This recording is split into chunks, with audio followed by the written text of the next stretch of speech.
प्रेमी विश्वास योग दयालु पिता पवित्र परमेश्वर, राजाओं का राजा, प्रभुओं का प्रभु जी, धन्यवाद आराधना स्तुति वंदना करता हूँ। धन्यवाद देता हूँ पवित्र परमेश्वर, इस समय आपने जवानों के लिए, आपने प्रभु जी और बड़ों के लिए भी आपने फिलिपियों की पत्री उसका महान प्रभु जी 3 अध्याय 14 वचन दिया है। आज की सेवा को आप आशीष करें प्रभु जी। आपके दास भाई आशीर्वादम भर्तना से सेवा देंगे। आप ईश्वर के सिंहासन से वचन दें प्रभु, हमारे जीवन में आत्मिक उन्नति का कारण हो। अंधकार की देखी अनदेखी समझ शक्तियों को खंडन करके बांध देते हैं। सारी सेवा में, गीतों में, हर एक बातों में आपका अगुवाई सहायता चाहते हुए मान महिमा आदर गौरव प्रशंसा दे देते हैं प्रभु जी। हर एक सुनने वालों पर आशीष चाहते हुए इस प्रार्थना को प्यारे प्रभु मुक्तिदाता तारणहार प्रभु मसीह यीशु के नाम में मांगते हैं। सुनिए और स्वर्ग राज्य में ग्रहण करें पिताजी, आमीन।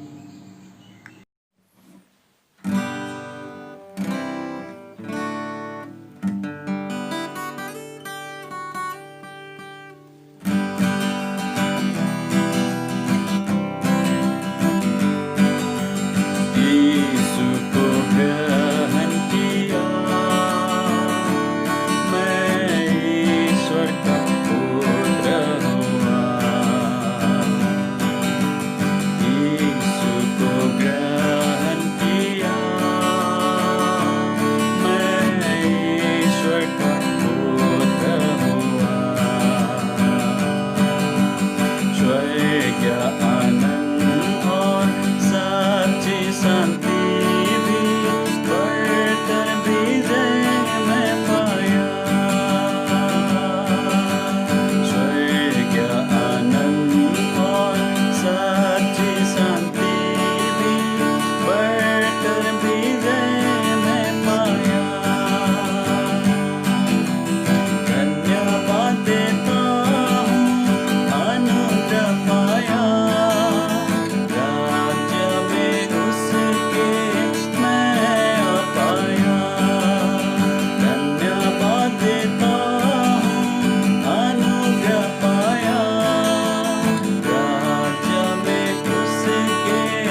तो पढ़ेंगे 3 वर्ष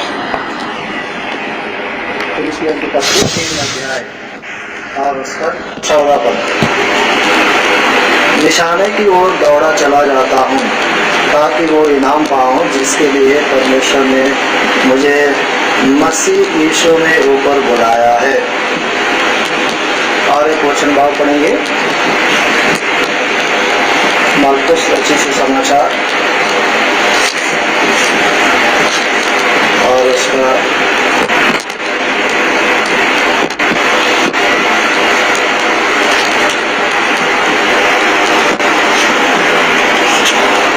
10 अध्याय मरकुस रचित सुसमाचार उसका 10 अध्याय 17 पद से 22 पद तक पढ़ेंगे। जब वो वहां से निकलकर मार्ग में जा रहा था तो एक मनुष्य उसके पास दौड़ता हुआ आया और उसके आगे घुटने टेककर उससे पूछा, हे उत्तम गुरु, अनंत जीवन का अधिकारी होने के लिए मैं क्या करूं? यीशु ने उससे कहा, तू मुझे उत्तम क्यों कहता है? कोई उत्तम नहीं, केवल एक अर्थात परमेश्वर। तो आज्ञाओं को तो जानता है, हत्या न करना, व्यभिचार न करना, चोरी न करना, झूठी गवाही न देना, छल न करना, अपने पिता और अपनी माता का आदर करना। उसने उससे कहा, हे गुरु, इन सबको मैं लड़कपन से मानता आया हूँ। यीशु ने उस पर दृष्टि करके उससे प्रेम किया और उससे कहा, तुझ में एक बात की गति है, जा, जो कुछ तेरा है उसे बेचकर कंगालों को दे और तुझे स्वर्ग में धन मिलेगा और आकर मेरे पीछे हो ले। इस बात से उसके चेहरे पर उदासी छा गई और वो शोक करता हुआ चला गया क्योंकि वो बहुत धनी था। वचनों को आशीष दे तो सहायता के लिए प्रार्थना करेंगे। पिता अनुग्रहकारी सर्वशक्तिमान ईश्वर, हम आपको धन्यवाद देते हैं, स्तुति बड़ाई प्रशंसा करते हैं प्रभु। इस समय में प्रार्थना है जहाँ सूर्य जवानों के लिए और प्रभु और ये वीडियो देखने वाले सब लोगों के लिए प्रार्थना है। और ये सौभाग्य दिया तेरे वचन से प्रभु और तेरे लोगों से भेंट करने की और प्रभु तेरे वचन की सेवकाई करने की मुझे विलास को आपने प्रभु ये सुंदर अवकाश दिया, धन्यवाद देता हूँ प्रभु। और तेरे वचन जो जीवित है, सत्य है और तेरे वचन में ही जीवन है और प्रभु धन्यवाद देते हैं। और तेरे वचन का भेद को और जैसा हमारे पुरखाओं को भविष्यवक्ताओं को थोड़ा थोड़ा करके और प्रकट की और अंत के दिनों में हमारे प्रभु के द्वारा और पूरी रीति से अपने आप को प्रकट किया, धन्यवाद देते हैं। और इस समय में और हमसे भी अपने वचन के द्वारा अपने आप को प्रकट करें और अपने दास जो बोलने में बद्धा है और वो तेरा वचन का भी और इतना स्मरण शक्ति नहीं रहता, फिर भी और आप ही जो वचन मेरे दिल में डाला और वही वचन मेरे मुंह से अस्पष्टता से निकलने की आप ही सहायता करें और नेट भी अच्छे से चले और आवाज़ भी और आपके लोगों तक पहुंच जाए और तेरी महिमा हो सके और अपने दास पर आपकी दया करें। और इस समय में आप ही तो अपने लोगों को आशीष दें। प्रार्थना यीशु मसीह के नाम से मांगते हैं, आमीन।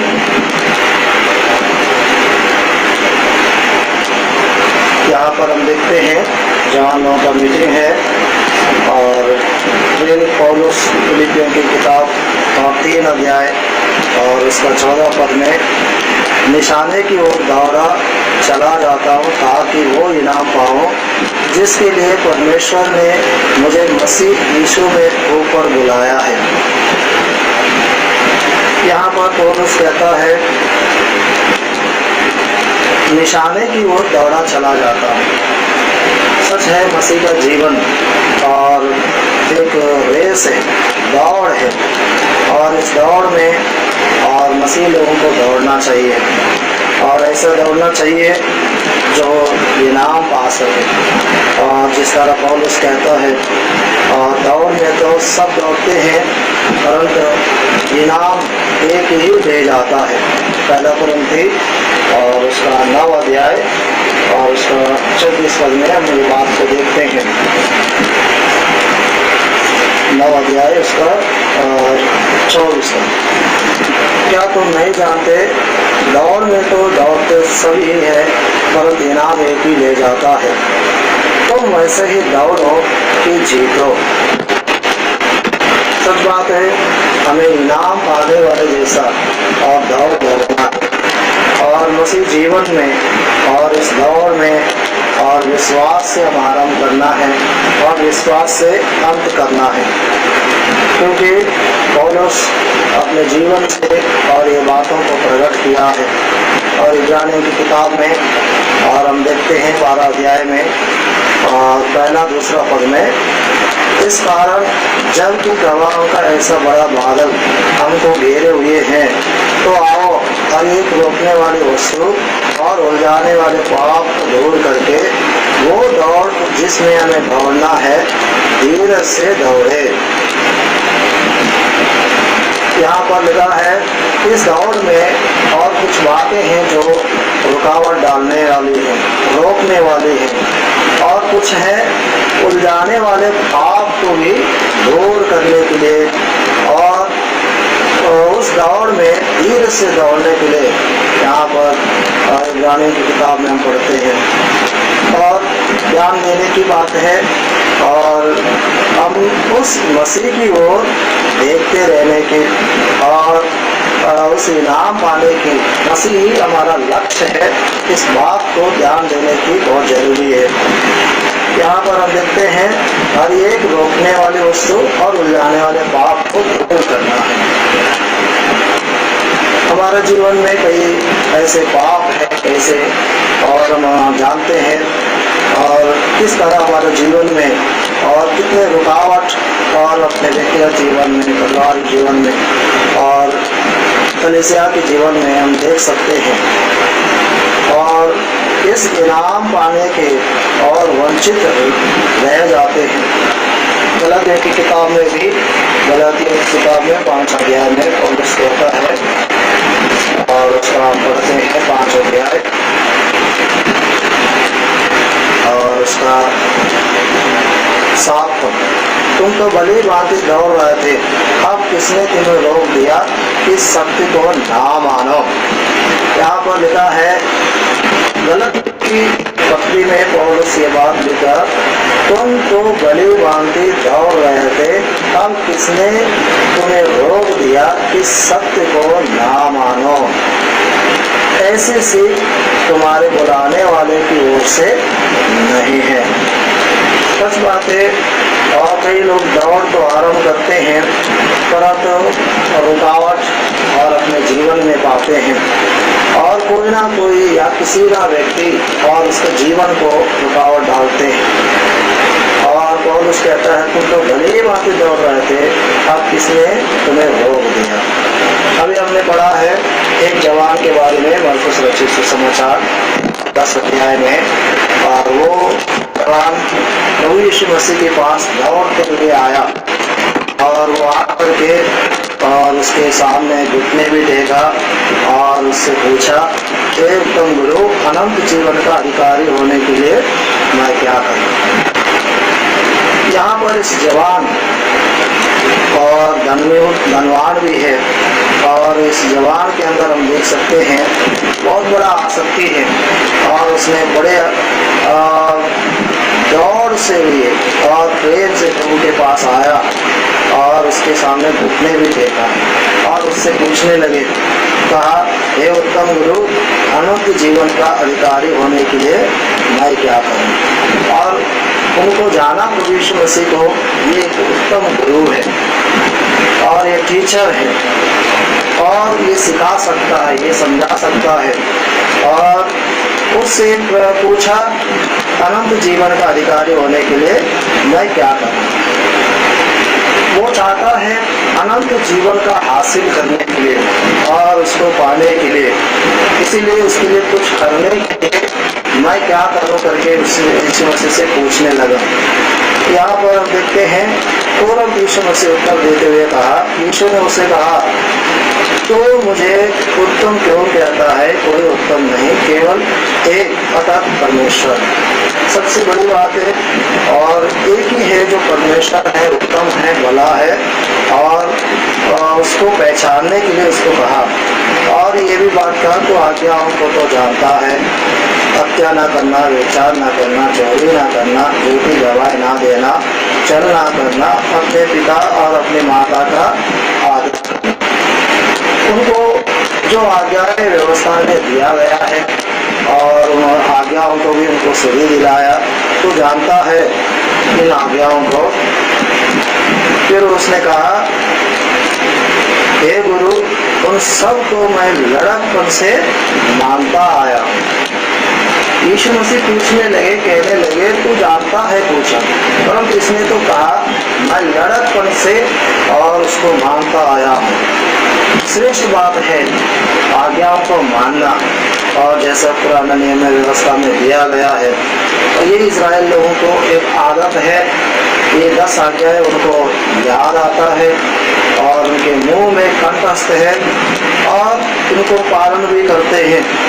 और जो दिया गया आज्ञाओं को, हत्या नहीं करते और व्यभिचार नहीं करते, चोरी नहीं करते, झूठी गवाही भी नहीं देते और छल भी नहीं करते, और अपने माता पिता का आदर भी करते। और ये श्रेष्ठ आदत है और ये व्यवस्था के द्वारा पाया हुआ है। इस जवान और लड़कपन से भी मानता आया या करता आया। तब यीशु मसीह ने कहा, यीशु ने उस पर दृष्टि करके उससे प्रेम किया और उससे कहा, तुझ में एक बाप की गति है, जा जो कुछ तेरा है उसे बेचकर कंगालों को दे और तुझे स्वर्ग में धन मिलेगा, और आकर मेरे पीछे बोले। इस बात से उसके चेहरे पर उदासी छा गई और वो शोक करता हुआ चला गया, क्योंकि वो बहुत धनी था। यहाँ पर हम देखते हैं, और यीशु मसीह कहा,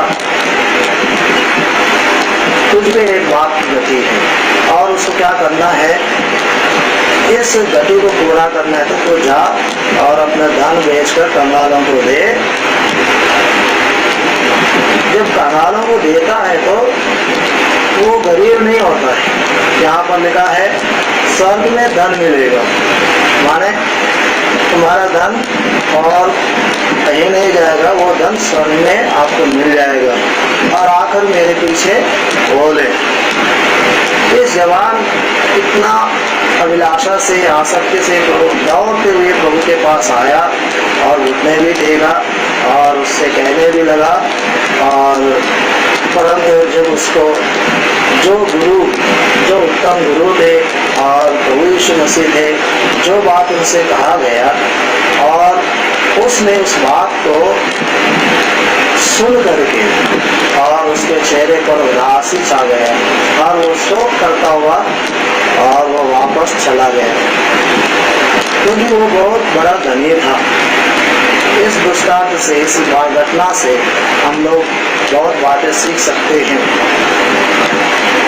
जो गति हमारा देह में है, हमारे जीवन में है, और वो प्रभु अच्छी तरह जानता है, और इस व्यक्ति के जीवन में और उसको पूरा व्यवस्था याद है और उस व्यवस्था को पालन भी कर रहा, और इस दुनिया में और बहुत बड़ा धन भी और जवान की उम्र में ही कमाया है और उसके पास सब कुछ है, परंतु उसको अनंत जीवन की आशा नहीं है, वो अनंत जीवन नहीं पाया है। उसको पाने की भी जिस तरह इस दुनिया में सब कुछ कमाया है और सब कुछ को पाया है, उस जीवन को भी पाने की उसके अंदर अभिलाषा है, परंतु हम देखते हैं उसके अंदर, और जब ये बात कहा गया तो और वो उदास होकर और शोक करता हुआ और वो चला गया। ये जवान इस बात को नहीं जानता है, और ये जवान और इस घटना से हम सीख सकते हैं, जवान लोगों को बहुत बड़ा सावधानी है। यहाँ पर हम देखते हैं पुराना नियम में और भजन संहिता में और उसका 49 अध्याय में 49 अध्याय और उसका 6 पद, जो अपनी संपत्ति पर भरोसा रखते और अपने धन की बहुतायत पर बोलते हैं, उनमें से कोई अपने भाई को किसी बांति छुड़ा नहीं सकता है और ना परमेश्वर को उसके बदले प्रायश्चित में कुछ दे सकता है, क्योंकि उनके प्राण की चुनौती भारी है, वो अंत तक कभी ना चुका सकेंगे। कोई ऐसा नहीं जो सदैव जीवित रहे और प्रभु को ना देखे। पुराना नियम में लिखा है भजन संहिता में, जो अपने संपत्ति पर या धन पर भरोसा रखते थे और उस पर फूल देते घमंड करते थे, उनकी ये बात, ये संदेश लिखा हुआ है। वो किसी भी तरह और किसी भी अपने भाई को छुड़ा नहीं सकता, लिखा है, और न परमेश्वर को उसके बदले में प्रायश्चित में कुछ दे सकता है। धन जीवनोपाधि है, परंतु अनंत जीवन नहीं है, और ये धन से किसी की प्राण की छुड़ौती में हम दे नहीं सकते हैं और उसके बदले में कुछ प्रायश्चित भी नहीं दे सकते। मनुष्य का प्राण है बहुत ही अनमोल है, और मनुष्य की जो आत्मा जो परमेश्वर ने दिया है बहुत ही अद्भुत है। यीशु मसीह पहले भी कह चुका था, यदि एक व्यक्ति सारे जगत को प्राप्त करके अपना प्राण की हानि उठाए तो उसे क्या लाभ होगा। सच बात है, सब कुछ कमाए अपने प्राण को हानि उठाए तो उसको कुछ भी लाभ नहीं है। और यहाँ पर लिखा है वो अपने प्राण के लिए कुछ भी प्रायश्चित नहीं दे सकता है और ना छुड़ा सकता है, और लिखा है उनकी प्राण की छुड़ौती भारी है, वो अंत तक कभी ना चुका सकेंगे। धन से और प्राण की छुड़ौती और नहीं हो सकती है या बचाव नहीं हो सकती है, यहाँ लिखा है अंत तक वो कभी ना चुका सकेंगे। और ये भी लिखा है कोई ऐसा नहीं जो सदैव जीवित रहे और कब्र को ना देखे। यहाँ पर देखते हैं ये अनंत का जीवन और ये मृत्यु से पार होके और उस अनंत जीवन में प्रवेश करना है तो सिर्फ यीशु मसीह में ही है, और जिसने सारे मनुष्य जाति के लिए अपना प्राण को और मूल्य देकर अपना लहू बहाकर मनुष्य जाति को और उसने छुटकारा किया है।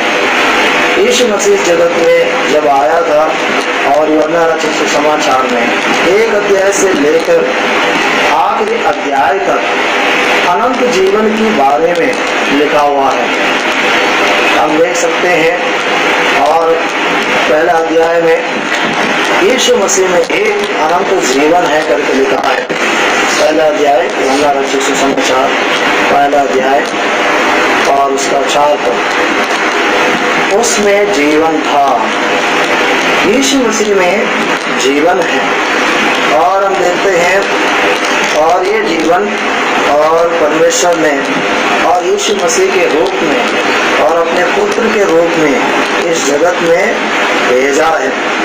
और हम देखते हैं उस पर जो विश्वास करते हैं, यूहन्ना रचित सुसमाचार 3 अध्याय 16 पद में, क्योंकि परमेश्वर ने जगत से ऐसा प्रेम रखा कि उसने अपना एकलौता पुत्र दे दिया, ताकि जो कोई इस पर विश्वास करे वो नष्ट ना हो परंतु अनंत जीवन पाए।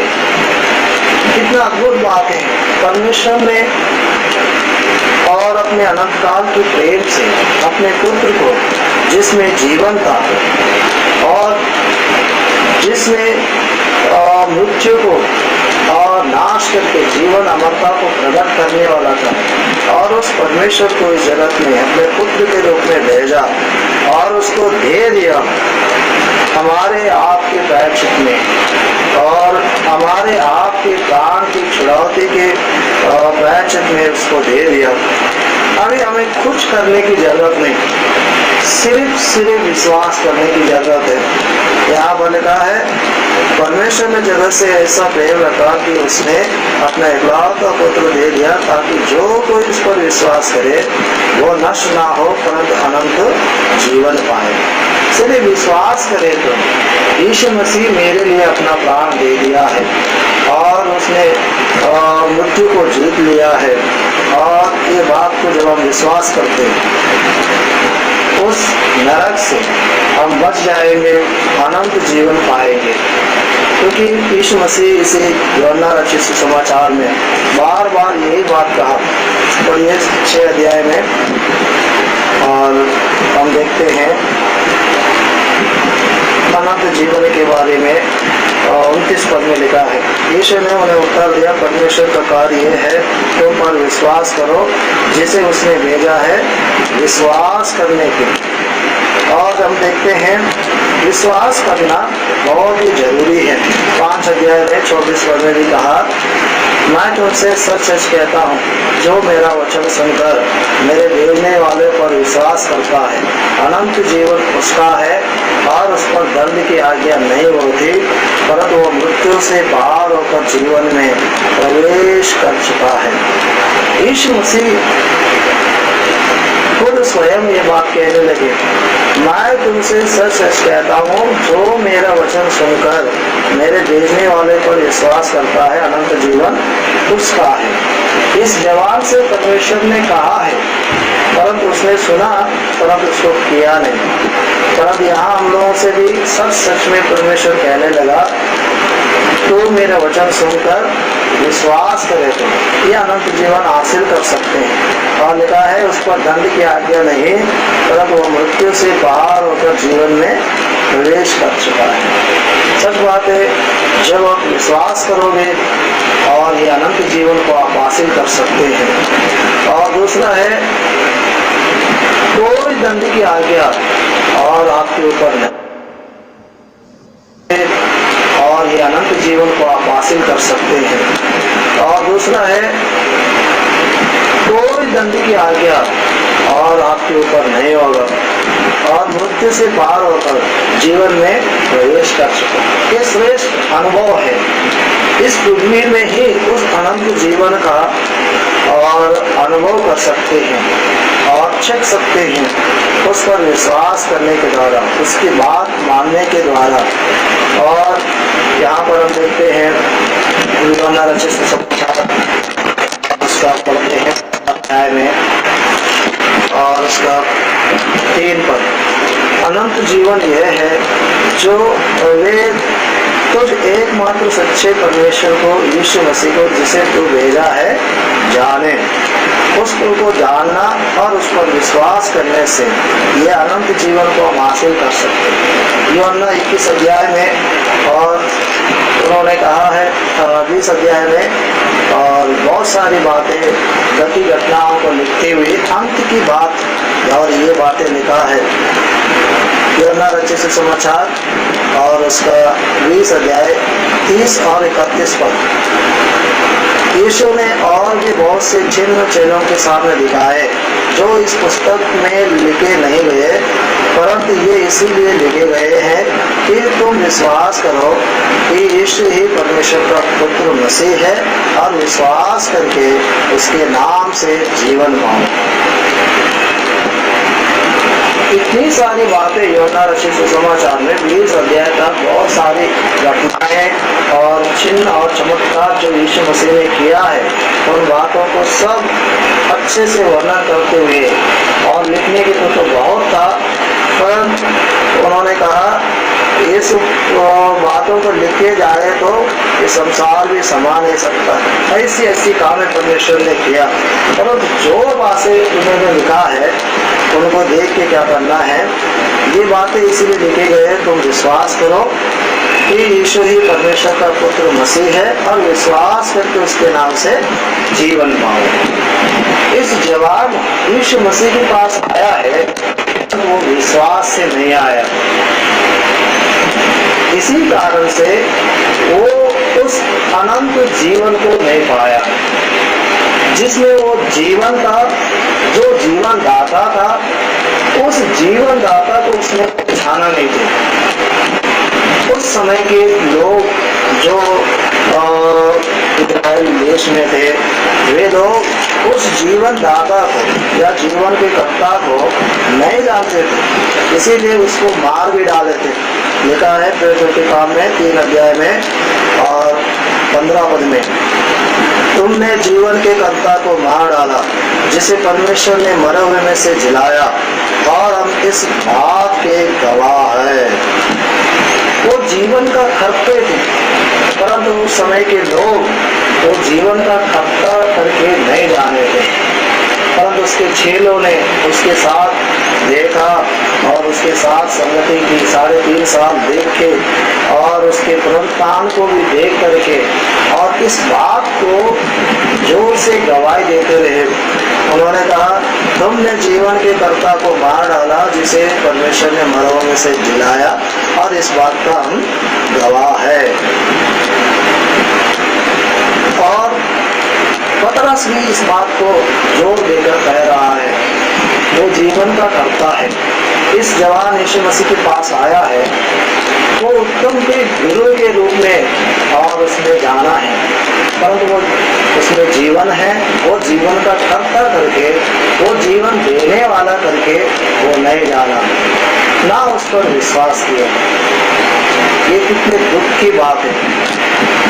कई लोग चर्च में आते हैं, कई लोग संगति में आते हैं और बाइबल भी पढ़ते हैं और सब कुछ जानते हैं, परंतु यीशु मसीह जीवन का दाता है और उसमें जीवन है।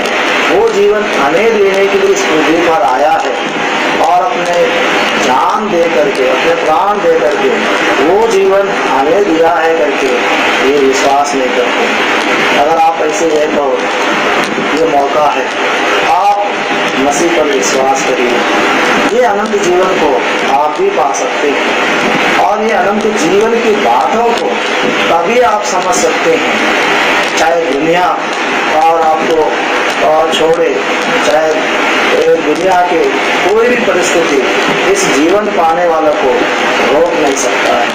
और अद्भुत ये जीवन को और परमेश्वर सेंध में देना चाहता है। अगर आप भी विश्वास करें तो आप धन्य हैं। दूसरा है, हम देखते हैं उस जवान में वो उसकी भरोसा किस पर था, हम देख सकते हैं यहाँ पर मरकुस रचित सुसमाचार और उसका 10 अध्याय 24 पद में, 23 और 24 पद। यीशु ने चारों ओर देखकर अपने चेलों से कहा, धनवानों का परमेश्वर के राज में प्रवेश करना कैसा कठिन है। चेले उसकी बातें से अचंभित हुए। इस पर यीशु ने फिर उनसे कहा, हे बालकों, जो धन पर भरोसा रखते हैं उनके लिए परमेश्वर के राज में प्रवेश करना कैसा कठिन है। यहाँ पर लिखा है धनवानों को, माने जिसके पास धन है वो परमेश्वर के राज में प्रवेश करना कठिन नहीं है, परंतु यहाँ पर एक विशेष बात परमेश्वर कह रहा है, हे बालकों, जो धन पर भरोसा रखते हैं उनके लिए परमेश्वर के राज में प्रवेश करना कैसा कठिन है। इस जवान का भरोसा है वो धन पर था। जैसा भी हम पढ़े थे समाचार में और 49 अध्याय में, यहाँ पर दाऊद चेतावनी भी दिए थे। भजन संहिता 49 अध्याय और उसका 6 पद, जो अपने धन पर भरोसा, संपत्ति पर भरोसा रखते और अपने धन की बहुतायत पर कूदते हैं। धन पर या संपत्ति पर भरोसा रखते हैं और उस पर कूदते हैं, वो किसी रीति से छुटकारा नहीं पा सकता है। किसी भी व्यक्ति का धन और उसका और अनंत जीवन का कारण नहीं हो सकता है, क्योंकि हम देखते हैं और बहुत ही अद्भुत बातें हैं हमारे वचन में हम देख सकते हैं। पढ़िए लूका रचित सुसमाचार में 12 अध्याय में 15 पद। उसने उनसे कहा, चौकस रहो, हर प्रकार के लोभ से अपने आप को बचाए रखो, क्योंकि किसी का जीवन उसकी संपत्ति की बहुतायत से नहीं होता। देखिए, ये जीवन ही किसी की संपत्ति की बहुतायत से नहीं होता है, तो फिर उस पर भरोसा रखने से कैसे हम छुटकारा पा सकते हैं, मुक्ति पा सकते हैं। इसीलिए बड़ा चेतावनी है, ईश्वर हमें सब कुछ देता है, परंतु हम उस पर भरोसा नहीं रखते। बाइबल में और इस बात को परमेश्वर के वचन में, पुराना नियम में भी नया नियम में भी, और उस पर भरोसा नहीं रखना करके लिखा है।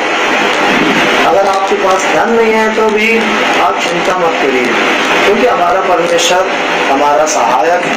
इब्रानियों की किताब में 12 अध्याय में, और हम देखते हैं 13 अध्याय में और उसका 5 और 6 पर, तुम्हारा स्वभाव लोभ रहित हो, जो तुम्हारे पास है उसी पर संतोष करो, क्योंकि उसने आप ही कहा है, मैं तुझे कभी ना छोड़ूंगा और ना कभी तुझे त्यागूंगा। इसीलिए हम निराश होकर कहते हैं, प्रभु मेरा सहायक है, मैं ना डरूंगा, मनुष्य मेरा क्या कर सकता है। प्रभु हमें नहीं त्यागता है, नहीं छोड़ता है, और वो हमारे साथ देता है, हमारी सहायता करता है। अब निराश होकर परमेश्वर की सेवा कर सकते हैं। हमारे परमेश्वर हर समय हमारी सहायता करने के लिए तत्पर है, और ये सारे सृष्टि को पालने वाला परमेश्वर हमारे सब जरूरतों को भी पूरा करता है, और हम धन पर भरोसा नहीं रखते। तीसरी बात हम देखते हैं उस जवान के अंदर और कैसे भरोसा है, हम देख सकते हैं वो भले कामों पर और वो भरोसा रखता था। यहाँ पर लिखा है मार्कुस रचित सुसमाचार और उसका 10 अध्याय और उसका 17 पद में आखिरी समय लिखा है, उत्तम गुरु, अनंत जीवन का अधिकारी होने के लिए मैं क्या करूं। फरीसी लोग, शास्त्री लोग और समय के लोग, तो समय के नहीं, इस समय के लोग भी, कई लोग अपने कामों पर भरोसा रखते हैं, अपने ऊपर भरोसा रखते हैं। और यहाँ पर लिखा है लूका रचित सुसमाचार में 18 अध्याय में और 9 पद में, उसने उनसे कहा, उनसे जो अपने ऊपर भरोसा रखते हैं थे और हम धर्मी हैं, दूसरों को तुच्छ जानते थे, ये दृष्टांत कहा। अपने ऊपर भरोसा रखते थे या अपने कामों पर भरोसा रखते थे। जो फरीसी लोग थे, शास्त्री लोग थे, वो लोग परमेश्वर पर भरोसा रखना छोड़ दिया, कामों पर भरोसा रखा। इस कारण से यशायाह नबी की किताब में यशायाह भविष्यवक्ता भी ये बात कहा है, मनुष्य के काम कैसे हैं। और यहाँ पर आप देख सकते हैं यशायाह नबी की किताब और उसका 64 अध्याय और उसका 6 पद, हम तो सबके सब अशुद्ध मनुष्य के से हैं और हमारे धर्म के काम सब के सब मैले चिड़ियों के समान है। हम सब के सब पत्ते के समान मुरझा जाते हैं, हमारे धर्म के कामों ने हमें वायु के समान उड़ा दिया है। यहाँ पर भविष्यवक्ता यशायाह ने ये बात लिखा है, पवित्र आत्मा ने और उसको प्रेरणा देके ये बात लिख रखा है, हम तो सब के सब अशुद्ध मनुष्य से हैं, हमारे धर्म के काम सब के सब मैले चिड़ियों के समान हैं। माने मनुष्य के काम है, परमेश्वर की धार्मिकता को प्रकट नहीं कर सकता है। मनुष्य के काम है जो मैले चिड़ियों के समान है। लिखा है हम तो सब के सब अशुद्ध के जैसा है, मनुष्य के से हैं, एक नहीं, सब के सब, चाहे कोई भी भले काम करे, कोई भी धर्म का काम करे, और वे भी एक तो अशुद्ध है या अपवित्र है, पापी है, दूसरा है उनके काम मैले चिड़ियों के समान है, इसीलिए उनको आशा नहीं। इस जवान भी बचपन से करते आए हैं, फिर इसको भी निश्चयता नहीं है अनंत जीवन पाने की और उसको हासिल करने की, उसको निश्चयता नहीं था। वो व्यवस्था को जानता है, उसका पालन भी करता है, बचपन से करता है, फिर भी उसको निश्चयता नहीं। क्या कारण है? क्योंकि यहाँ पर निश्चय भविष्यवक्ता में हम देखते हैं 5 पद में, 64 अध्याय 5 पद, तो उन्हीं से मिलता है जो धर्म के काम हर्ष के साथ करते हैं और तेरे मार्गों पर चलते हुए तुझे स्मरण करते हैं। देख, तो क्रोधित हुआ था क्योंकि हमने पाप किया, हमारी ये दशा तो बहुत समय से है, क्या हमारा उद्धार हो सकता है? यहाँ पर हम देखते हैं ईश्वर का क्रोध मनुष्य के जाति पर है, क्योंकि मनुष्य ने पाप किया है, जन्म से पापी है और ये दशा है बहुत समय से, माने आराम से मनुष्य की दशा है, पाप से भरा हुआ है। और लिखा है, इसलिए लिखा है, क्या हमारा उद्धार हो सकता है? अरे वो लोग धर्म के काम किए और व्यवस्था को पालन किए, फिर भी और उसके उद्धार लिए हैं, क्योंकि उनके कामों का और सिद्धता तक नहीं पहुंचा सकता है। इसीलिए यहाँ पर 5 पद में कुछ आशा की बात लिखा हुआ है, तो उन्हीं से मिलता है जो धर्म के काम हर्ष के साथ करते हैं। अगर आप धर्म के काम करें तो भी आप किस मनसा से कर रहे हैं वो ईश्वर जानता है। ये जवान बचपन से करते आया है, परंतु उसके अंदर हर्ष नहीं था, उसके अंदर आनंद नहीं था। लिखा है, तो उन्हीं से मिलता है जो धर्म के काम हर्ष के साथ करते थे और करते हैं। देख, तू तो तेरे मार्गों पर चलते हुए तुझे स्मरण करते। ईश्वर के मार्गों पर चलते हुए ईश्वर को स्मरण करना कितनी जरूरत है। इस जवान काम तो कर रहा है, परंतु उसके अंदर हर्ष नहीं था और उसके अंदर एक आशा नहीं था। उसको पता था उसके पास अनंत जीवन नहीं है, इसीलिए उसने यीशु मसीह के पास आया। जब उसको बोला गया तो हर्ष के साथ, आनंद के साथ जाके अपना सब कुछ दे दिया, सब कुछ कंगालों को दे दिया, पर उसने उस बात को नहीं माना।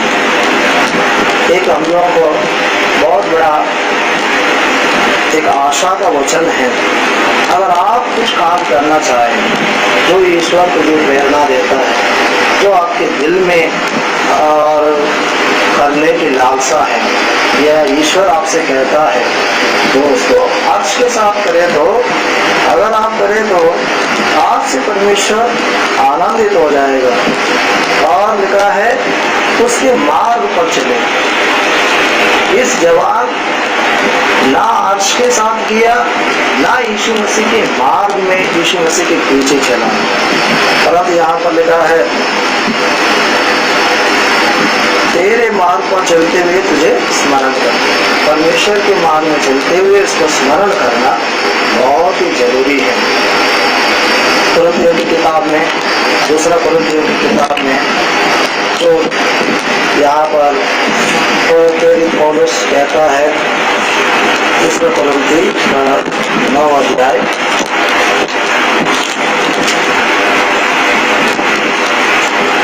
7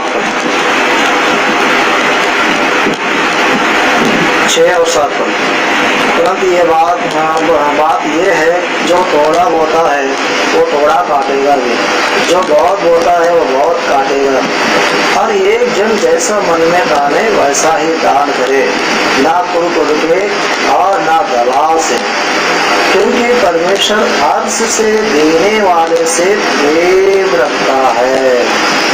हर्ष से देने वाले, ये बचपन से दे रहा होगा, कर रहा होगा, परंतु वो हर्ष से नहीं किया। और इसलिए यहाँ पर लिखा है, जैसा मन में ठाने वैसा ही दान करो। और हर्ष के साथ देने वाले से परमेश्वर प्रेम रखता है या प्रसन्न होता है। कितनी जरूरी है हमें दूसरों को मदद करना या भलाई करना, अच्छी बात है। परमेश्वर के वचन में ये आज्ञा भी है, गलतियों की किताब में 6 अध्याय में और इसका 10 पद में। इसीलिए जहाँ तक अवसर मिले हम सबके साथ भलाई करें, विशेष करके विश्वासी भाइयों के साथ भलाई करना है। हमें भलाई करने के लिए ही परमेश्वर चुना है। इफिसियों की किताब में और उसका 2 अध्याय में हम देखते हैं 10 पद, क्योंकि हम उसके बनाए हुए हैं और मसीह यीशु में उन भले कामों के लिए सृजे गए हैं जिन्हें परमेश्वर ने पहले से हमारे करने के लिए तैयार किया। याद रखिए, परमेश्वर ने हमें ये उद्धार दिया, ये विश्वास दिया, ये जीवन दिया, बहुतायत का जीवन दिया है। तो अभी हमें ये बहुत जरूरी है, जो पहले से परमेश्वर ने भले का जवान ने ये सब बातों को जानते हुए भी वो नहीं कर सकता। इसके अंदर बड़ा दुखी था, कमी था। इसीलिए हमें सावधान होना है, हमें एक लक्ष्य होना है। जिस तरह पौलुस को लक्ष्य है, पौलुस का अभिलाषा है, पौलुस जिस तरह अपना जीवन को, वो भी जवान था और उसका जीवन जब बदल गया और फिलिपियों के पत्री में और कितना अद्भुत तरीके से इन बातों को लिखते हुए आया। और हम लोग मसीह की ओर, निशाने की ओर दौड़ना है। और फिलिपी 3 अध्याय का 14 पद में, निशाने की ओर दौड़ा चला जाता हूँ ताकि वो इनाम पाओ जिसके लिए परमेश्वर ने मुझे मसीह यीशु में वो पर बुलाया। हमें परमेश्वर हमारे कामों का इनाम देगा। हमारा विश्वास से हम उद्धार पाते हैं और जब उसकी आज्ञाओं को मानते हैं, जीवन पाते हैं और जब हम उसके लिए काम करते हैं, उसका प्रतिफल भी पाते हैं।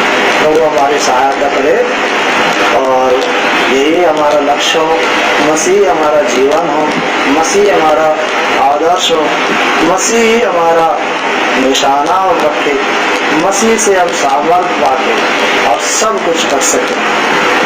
तो इन वचनों को आशीर्वाद दे।